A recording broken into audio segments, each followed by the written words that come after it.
दोस्तों नमस्कार। दोस्तों सैटेलाइट सेवाएं उसके थ्रू ब्रॉडबैंड को देना, इसके ऊपर मैंने कई वीडियो बनाए हैं और मैं इसको सेक्टर को बहुत ही क्लोजली फॉलो कर रहा हूं। तो आज मैंने एक आर्टिकल देखा जिससे मैं काफी सरप्राइज्ड हुआ। DOT mulling new norms for satcom companies, sky में हैव सब्सक्राइबर लिमिट। अब दोस्तों ये इतना स्ट्रेंज लगा मेरे को ये हेडलाइन पढ़ के, तो मैंने सोचा कि मेरे जो हिंदी के दर्शक हैं जो कि सैटेलाइट सेवा का बेसब्री से इंतजार कर रहे हैं, उनको पता होना चाहिए कि अब ये जो सब्सक्राइबर लिमिट लगने वाला है और क्यों लगने वाला है उसके बारे में मैं बताऊंगा। इस लिमिट के बाद सारी की सारी आपके जो होप्स हैं, एक्सपेक्टेशन है कि ये जो सेवाएं हैं कम प्राइस में प्रोवाइड की जाएगी, आप उनको भूल जाइए। मतलब आप सपने में भी जो है सैटेलाइट सेवाएं कंट्री के अंदर में, इंडिया के अंदर में एक चीप रेट में अगर स्टारलिंक जो है प्रमोशनल ऑफर देना चाहे या कुछ करना चाहे, वो आप बिल्कुल ही भूल जाइए, क्योंकि उसका दूर दूर तक पॉसिबिलिटी नहीं है। यही मेरा उद्देश्य है इस वीडियो को बनाने का, क्योंकि जब टीआरए का रिकमेंडेशन आया था आज से कुछ महीने पहले, बहुत सारे एनालिस्ट ने ये आकलन लगाया था, ये प्रेडिक्शन किया था कि सैटेलाइट सेवाएं जो है, सॉरी मैं आपको दिखाता हूं वो कहाँ गया वो मेरा वीडियो, वो आपको बड़ा इंटरेस्टिंग लगेगा। 840 रुपए पर मंथ ब्रॉडबैंड, मतलब जो फिक्स लाइन का जो ब्रॉडबैंड सेवा आपको मिलती है, आपने देखा होगा वाईफाई का जो भारती करता है, जियो करता है, यहाँ तक कि एयर फाइबर है, वो करीब इतना ही है, 600 से लेकर 800। तो सैटेलाइट सेवाएं, ये आकलन लगाया जा रहा था कि 840 रुपए में मिलेगा, और मैंने तब कहा था ये किसी भी हालत में पॉसिबल नहीं है, ये नहीं मिलेगा आपको। जो भी ये इस तरह की अटकलें लगाते हैं ये बहुत ही ज्यादा स्पेकुलेटिव है, इससे लोगों को सिर्फ एक्साइटमेंट पैदा होता है, और पैदा होने के बाद में बहुत ज्यादा दुख होता है, क्योंकि ये किसी भी इसका 10 गुना प्राइस होने वाला है। मैं आपको बताता हूं क्यों। फिर क्या हुआ, बांग्लादेश में लॉन्च हुआ, भूटान में लॉन्च हुआ, कुछ अफ्रीकन कंट्रीज में लॉन्च हुआ, जहां पे इस तरह के प्राइजेस शायद ऑफर हुए हैं, खासकर अफ्रीकन कंट्रीज में। बट उनका डेटा प्लान को काफी रेस्ट्रिक्ट कर दिया है, मींस अनलिमिटेड नहीं है, 50 MB से जीबी से ज्यादा नहीं कर सकते, तो बहुत सारे कैवियट्स हैं। पर दोस्तों ये जो खबर है जो आज आपको दिख रहा है, जिसके पीछे मैं पूरी कहानी आपको बताऊंगा, ये अगर खबर जो है फाइनल हो गया और डीओटी ने सब्सक्राइबर लिमिट लगा दिया, तो फिर सैटेलाइट कंपनी जो है अपने प्राइजेस कभी भी नहीं गिराएंगी, और वो मैं आज प्रूव करके बताऊंगा। पहले भी मैंने एक्सेल शीट में ये बताया था कि सैटेलाइट कंपनीज को प्राइजेस गिराने का कोई मोटिवेशन नहीं है, ये जो अटकलें लगाई जा रही है सब गलत है, ये कभी होगा ही नहीं। तो इसके बाद तो कभी नहीं होगा, आप भूल जाइए। आपको सैटेलाइट से शायद आपको 8,000 9,000 रुपए का पर मंथ का प्लान मिले, और उसके पीछे रीजन मैं आपको अभी बताता हूं। ये एक्सेल शीट देखिए, क्योंकि कोई भी चीज मैं करता हूं वो बिना नंबर्स के नहीं करता हूं, तो मैं इसका रिबन हटा देता हूं। 1 मिनट रुकिए, जिससे कि आसानी से आप पूरा एक्सेल शीट देख सकें। 1 मिनट ठहरिए, व्यू रिबन हटा देता हूं। तो अब देखिए ये जो एक्सेल शीट है, let me just put my face here, इससे आपको समझ में आ जाएगा। और आप मेरे जो हिंदी के दर्शक हैं वो ज्यादा घबराए नहीं, मैं आपको आसानी से समझा दूंगा कि मैं करने की कोशिश कर रहा हूं, करने की क्या कोशिश कर रहा हूं। अब ये जो है पोर्शन, ये जो ब्लॉक दिख रहा है आपको, ये है एजम्पशंस, और ये जो है overall business case for Starlink. यहां पे आपको रेवेन्यू मिलेगा उनका बिलियंस ऑफ डॉलर्स में। यहां पे उनको टोटल सब्सक्राइबर्स जो कि इंडिया में वो लॉन्च करेंगे ईयर बाई ईयर। यहाँ पे आपको ईयर दिखेगा 2026, 2000 टू 2036। अच्छा दोस्तों, ये मैंने कैसे किया उसको मैं समझा देता हूं कि बहुत ज्यादा कॉम्प्लिकेटेड नहीं है, दिखने में काफी कॉम्प्लिकेटेड लग रहा है पर है नहीं। अब मैंने क्या किया है कि अगर आप देखें, देयर आर मल्टीपल कॉलम्स, यहाँ पे टोटल 17 कॉलम्स है। एजम्पशंस को अपन देखेंगे, पहले हम कॉलम्स को देख लेते हैं। इस कॉलम्स में क्या है, पहला तो बिल्कुल सीरियल नंबर है, उसके बाद दूसरा जो है ईयर है, फाइनेंशियल ईयर है, और ये नंबर ऑफ प्रोजेक्टेड सैटेलाइट्स हैं। प्रोजेक्टेड सैटेलाइट का मतलब क्या निकला कि आज जो है उनके पास में ग्लोब्स में कितने सैटेलाइट, पूरे विश्व में कितने सैटेलाइट्स हैं। तो मैं मान के चल रहा हूं कि 2026 में 5,500 सैटेलाइट से धीरे धीरे बढ़ के 2036 तक 12,000 सैटेलाइट्स हो जाएंगे। अब इसमें इंडिया में कितने सैटेलाइट्स होंगे वो मैंने आकलन कैसे लगाया, मैंने उसका आकलन जो है मोटा मोटा पूरा एरिया देख के, उनका मैप को देख के, स्टडी करके ये पता चला मेरे को कि इंडिया का जो एरिया है ग्लोब का, बहुत ही छोटा सा एरिया है, क्योंकि ये सारा सैटेलाइट पूरे ग्लोब के लिए अवेलेबल है। ये रफली around 0.8% of the total satellites which are projected here. तो इंडिया के अंदर में आपका 44, 50, 55, मैक्सिमम 100 इससे ज्यादा नहीं। इसका मतलब क्या निकला? At a time Starlink 100 satellite से इंडिया के जो कॉन्टिनेंट है, इंडिया का जो ज्योग्राफी है, उसको कवर करेगा। मतलब अगर इसका जो है, अगर आप अपने टेरेस्ट्रियल नेटवर्क से एनालॉजी देखना चाहते हैं, तो जैसे आप एक ऑपरेटर है जो कि बेस स्टेशन लगाती है और अपने कस्टमर्स को सर्व करती है, तो एक ऑपरेटर के पास में समझ लीजिए कि पूरे देश में जैसे आप डीओटी के वेबसाइट में जाएंगे तो देखेंगे टावर्स कितने हैं। वो टावर ही तो बताता है ना कि कितने आप कस्टमर को वो कर सकते हैं, सर्व कर सकते हैं। करीब 7 लाख टावर्स हैं, थोड़ा ज्यादा ही होगा। बट आपका जो सैटेलाइट्स हैं वो सिर्फ 100 के मतलब डबल डिजिट के नंबर्स में सैटेलाइट्स हैं। तो आप इनको बेस स्टेशंस मान सकते हैं, हैंगिंग इन द स्काई। तो अगर ये एज्यूम करें कि एक सैटेलाइट की जो कैपेसिटी है वो 100 जीबीपीएस है, तो आप टोटल सिस्टम कैपेसिटी का आकलन कर सकते हैं, कैलकुलेट कर सकते हैं।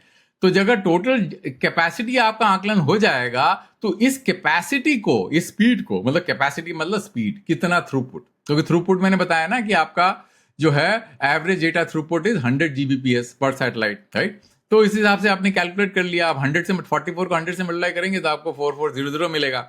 तो इससे अगर आप ये मान के चलें कि एक आपका यूजर जो है उसका मैक्सिमम डाउनलोड स्पीड जो होगा वो 100 एमबीपीएस होगा, तो उस हिसाब से आप टोटल सब्सक्राइबर्स का आंकलन कर सकते हैं, कैलकुलेट कर सकते हैं। बड़ा आसान है ये, तो कोई दिक्कत वाली बात नहीं है। अब ये अर्बन रूरल को भूल जाइए, ये सब भूल जाइए। तो रेवेन्यू कैलकुलेट करने का तरीका है, क्योंकि लाइसेंस फी अलग अलग मार्केट में अलग अलग है। क्योंकि अर्बन में उन्होंने 500 रुपए पर टर्मिनल का एक्स्ट्रा लाइसेंस फी लगा दिया। तो मैंने क्या किया, ये सब्सक्राइबर्स को एज्यूम करके मैंने टोटल रेवेन्यू पर ईयर निकाला है, मान के कि उनका आरपू 3000 रुपए होगा, जबकि है नहीं ऐसा। वो 3000 रुपए में दे नहीं पाएंगे, because what DOT will do, DOT इस नंबर पे लिमिट लगा देगा। डीओटी इस आर्टिकल में ये कह रहा है क्योंकि मोबाइल ऑपरेटर्स को परेशानी हो रही है, वो काफी दिनों से रो रहे हैं, उन्होंने कई दिनों से इसके पीछे पड़े हुए हैं कि ये बैकडोर एंट्री है और उसको बंद करना चाहिए। तो उनको किसी भी तरह से सैटेलाइट सेवाएं इंडिया में शुरू नहीं करना है। पहले तो भारती इसके लिए ओपन था। अब भारती ने भी जो है, सुनील मित्तल ने जब लास्ट एमडब्ल्यूसी में कहा कि भाई मैं जो है रूरल में तो फाइन है, अर्बन में जो है मैं इनको ये सेम कंपटीशन में आए, जितना हमने पैसा दिया है वो भी उतना पैसा दें। जबकि वो भूल गए कि सैटेलाइट के टर्मिनल्स जो है वो 50,000 रुपए का खर्चा है और आपका जो टर्मिनल है वो बहुत सस्ता होता है। वो मान लीजिए 10,000 भी है FWA का, पर धीरे धीरे volumes will be very very high for 5G FWA। तो आपने ऑलरेडी उसको इतना सब्सिडी, क्योंकि अगर 10,000 रुपए का FWA लगाते भी हैं, पर आप एक यूजर को 10,000 रुपए का तो नहीं करते, आप उसमें से 6 यूजर्स निकालते हैं, तो पर यूजर जो है 2,000 से भी कम पड़ा ना। तो सैटेलाइट का टर्मिनल कॉस्ट किसी भी एंगल से जो है क्योंकि एक यूजर को एक ही तो सैटेलाइट टर्मिनल लगेगा ना, मल्टीपल तो नहीं लगेगा। अब मतलब मल्टीपल यूजर को तो एक सैटेलाइट टर्मिनल से तो आप सर्व नहीं करेंगे ना। तो उनका एक हास्यप्रद आर्गुमेंट है, मतलब एक तरह का जो है, कहते हैं ना कि इतना डर, जैसे मालूम नहीं कि क्या हो जाएगा अगर सैटेलाइट आ गया, उनका पूरा का पूरा बिजनेस कोलैप्स हो जाएगा। मेरे को तो हंसी आती है, मतलब मैं I can't stop laughing, let me tell you. तो ये जो डीओटी का जो प्लान है कि सब्सक्राइबर लिमिट को जो है रोकना, कि इससे ज्यादा सब्सक्राइबर नहीं होगा, क्योंकि यहां पे इसको पैराग्राफ को पढ़िए। Proposed curve aim at addressing the concern of incumbent telcos that they believe that the Satcom company would enter into retail broadband space through backdoor by using Satcom permits to grab large user base, thus cannibalizing their main revenue stream. आपको हंसी नहीं आई? आपको हंसी आएगी। ये जो है ना, जो कपिल शर्मा शो के से भी मतलब कहते कि इतना उम्दा जोक है कि वो शो भी फेल हो जाएगा, कपिल शर्मा शो। मैं वाकई आपको बता रहा हूं कि ये बिल्कुल हास्यप्रद है। क्यों है? क्योंकि किसी भी एंगल से बैकडोर एंट्री नहीं है। Ultimately what matter is the user terminal. अगर एक यूजर को 50,000 30,000 से लेकर 50,000 का टर्मिनल खरीदना है और आपका सर्विसेज को इस्तेमाल करने के लिए एक यूजर वो क्यों खर्चा करेगा भैया 30,000 रुपए का, जबकि उसको जो है डाउनलोड स्पीड जो है आपको 100 MB मिलेगा और अपलोड स्पीड तो 10 MB कभी कभी 20 MB से भी कम मिलेगा, जो मैं एक वीडियो में समझा चुका हूं। तो मोबाइल ब्रॉडबैंड जो आपको जियो फाइबर से मिल रहा है या आपको ऑप्टिकल फाइबर से मिल रहा है, सैटेलाइट उनसे कभी कॉम्पीट कर ही नहीं पाएगा, ना प्राइस में ना सर्विस को कैपेबिलिटी में।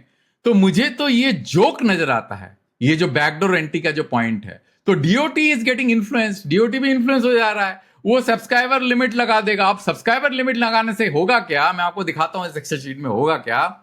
जो कुछ लोग आस लगा के बैठे हुए थे कि भैया आपको जो है 800 रुपए में या 2,000 रुपए में या 3,000 रुपए में सर्विसेज मिलेगा, उनके सारे के सारे होप्स में पानी फिर जाएगा।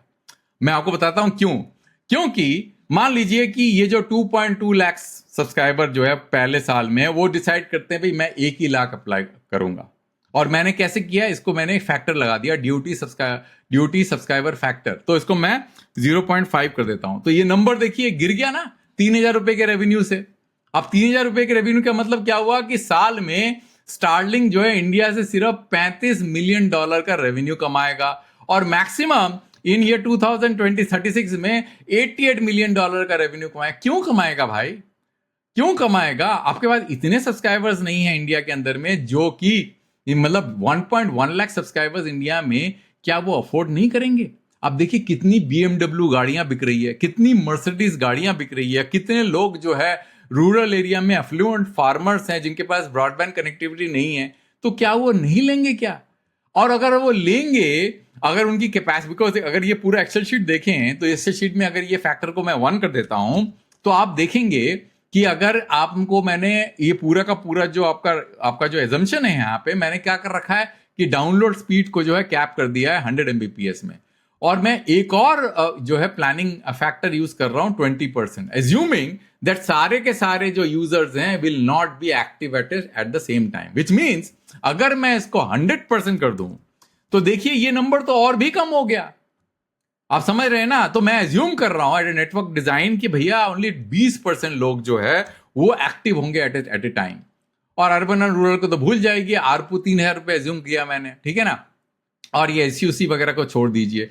तो जो रेवेन्यू उनका आ रहा है वो रेवेन्यू इतना कम है ये 3,000 रुपए में, तो 3,000 रुपए में तो कभी देंगे ही नहीं वो, अगर even if there is no constraint on DOT, क्योंकि ये जो satellite is the basic constraint, इससे ज्यादा सैटेलाइट कर नहीं सकते। और नंबर ऑफ सैटेलाइट जो कि इंडिया के ऊपर होंगे एट ए टाइम, जो कि बेस स्टेशन की तरह एक्ट करेंगे, वो नंबर भी लिमिटेड है, स्पेक्ट्रम भी लिमिटेड है। तो काहे का इनको समझ में नहीं आ रहा मेरे को कि ये जो है ये क्यों करने जा रहे हैं, वो इससे क्या अचीव होगा है। मुझे तो कुछ समझ में नहीं आ रहा है कि डीओटी कैसे इन्फ्लुएंस हो जाती है। जो ऑपरेटर्स होते हैं वो इतना इरैशनल लॉबी क्यों करते हैं, जबकि किसी भी एंगल से सैटेलाइट जो है मोबाइल ऑपरेटर्स के कंपटीशन में है ही नहीं। और ये मिनिस्टर ने भी कहा था एक बार, अगर आप देखें, मिनिस्टर ने कहा था Starlink can give only 20 lakh connection pan India MS telecom, और उन्होंने कहा था किसी भी एंगल से वो सैटेलाइट कंपनीज जो है टेरेस्ट्रियल कंपनीज के कंपटीशन में नहीं है। तो डीओटी इतना ज्यादा इन्फ्लुएंस हो जाती है कि अपने टेलीकॉम कंपनी से इतना डरती है कि टेलीकॉम कंपनी जाके उनसे लॉबी करे कि बोले भैया हमारा तो जो है पूरा बिजनेस ठप हो जाएगा।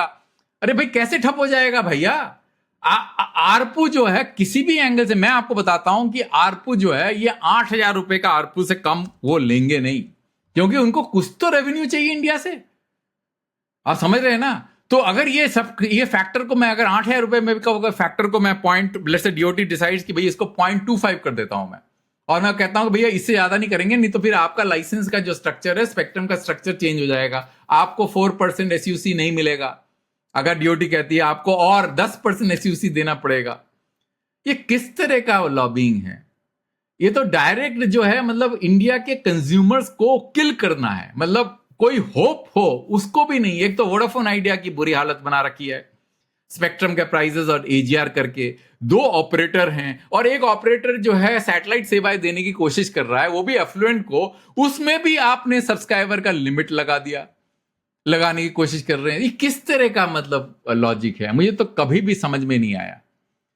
This shows that how weak we are, कितने कमजोर हैं हम, हैं हमारा जो गवर्नेंस स्ट्रक्चर कितना कमजोर है। हम ऑपरेटर से इतना डरते हैं क्या? क्या उनको समझा नहीं सकते वो कि किसी भी एंगल से ये कॉम्पीट नहीं करेगा क्योंकि उनके पास में कैपेसिटी ही नहीं है। और दूसरा, उनका अपलिंक स्पीड बहुत बेकार है। मैंने आपको पहले ही दिखाया था कि स्टारलिंक के वेबसाइट में जाइए और देखिएगा उनका पब्लिसाइज अपलिंक स्पीड, मतलब टर्मिनल से सैटेलाइट तक पहुंचने का 25 एमबीपीएस डेटा स्पीड है। 25 एमबीपीएस तो कुछ भी नहीं होता, और नॉर्मल केस में आपको this is the maximum. Normal case में आपको 10 एमबी से ज्यादा नहीं मिलेगा, 10 से लेकर 20 एमबी में। तो अगर इतना पुअर अपलिंक स्पीड होगा और डाउनलोड स्पीड मैंने यहां पे 100 एमबीपीएस में कैप करके रखा हुआ है, तो उनके पास में फुल कैपेसिटी में, अगर ये फैक्टर को मैं 1 कर देता हूं, उनके पास में फुल कैपेसिटी में रेवेन्यू पोटेंशियल विल बी सो लो। उसके बाद आपने सब्सक्राइबर लिमिट लगाने की बात कर रहे हैं। तो कौन डिस्कस कर रहा है डीओटी से? क्या डिस्कशन चल रहा है? मुझे तो कुछ समझ में नहीं आ रहा है दोस्तों। आपको समझ में आ रहा है तो आप मुझे बताइएगा जरूर, क्योंकि मैं जानना चाहता हूं कि हो क्या रहा है ये, है कि नहीं? मतलब कंपटीशन हो तो समझ में आता है। If it is a direct competition to the mobile operators, I can understand. Otherwise it looks like a Kapil Sharma show joke. It's actually probably one of the biggest joke. Anyway दोस्तों, इसके ऊपर मैंने बहुत वीडियो बना रखे हैं, बहुत डेप्थ में टेक्निकल एनालिसिस करके रखा हुआ है। तो मैं जो है बहुत ही ज्यादा मतलब एग्रीव्ड हूं, दुखी हूं इस तरह की सिचुएशन को देख के। हमारे देश में मतलब सर्विसेज, एक तो अपने स्पेक्ट्रम ब्लॉक करके रखा हुआ है, मोबाइल ऑपरेटर्स को स्पेक्ट्रम देते नहीं हो आप। स्पेक्ट्रम के प्राइसेस आपने जो है प्लेटिनियम और गोल्ड की तरह किया हुआ है। लो फ्रीक्वेंसी बैंड आप देते नहीं हो। सर्विसेज की क्वालिटी इतनी पुअर है, उसके बाद में कोई सर्विस देना चाहे उसको भी आप ब्लॉक कर दो। क्या मतलब है, समझ में नहीं आता दोस्तों। और वो सर्विसेज मोबाइल ऑपरेटर से कॉम्पीट भी नहीं करता। एनीवे दोस्तों, मैं यहां रुक जाऊंगा क्योंकि मैं actually I am very very disappointed the way the things are in our country, and that's why we are not becoming a developed country दोस्तों। ये जो है मतलब इस तरह की policies, irrational policies, lobbying is so illogical. That is why we are facing all this problem in our country दोस्तों। Anyway दोस्तों, आई विल स्टॉप हियर। मैं रुकता हूं यहाँ पे। आप अपना कमेंट्स अपने कमेंट सेक्शन में दीजिएगा, और अंत तक देखने के लिए बहुत धन्यवाद। Thank you friends. I will come back with a new video on a new topic next time.